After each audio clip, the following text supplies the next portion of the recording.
আমরা বামপন্থী রাজনীতি করি এবং মানুষের গণতান্ত্রিক আন্দোলনের জন্য যে দাবি সেই দাবিটা আমরা উত্থাপন করেছি।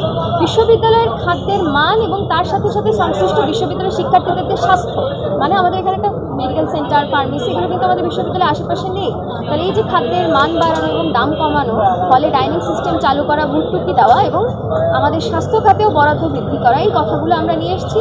অর্থাৎ খাদ্য, স্বাস্থ্য, শিক্ষা, গবেষণা, আবাসিকীকরণ এবং বিশ্ববিদ্যালয়ের স্বায়ত্তশাসন। ৭৩-এর অধ্যাদেশের যে অপূর্ণতা রয়েছে, আপনারা জানেন যে আচার্য নিয়োগ করা হয় আমাদের বিশ্ববিদ্যালয়ে রাষ্ট্রপতির ক্ষমতা বলে পাবলিক ইউনিভার্সিটিগুলোতে, কিন্তু এটা আসলে বিশ্ববিদ্যালয়ের স্বায়ত্তশাসনের জন্য একটা হুমকিস্বরূপ বিষয় এবং একটা দলীয়করণ বিষয়। আমরা চাই না যে আমাদের বিশ্ববিদ্যালয়ের প্রশাসনের কোনো দলীয়করণ বিষয়টা চলে আসুক বা প্রক্রিয়া ঢুকুক।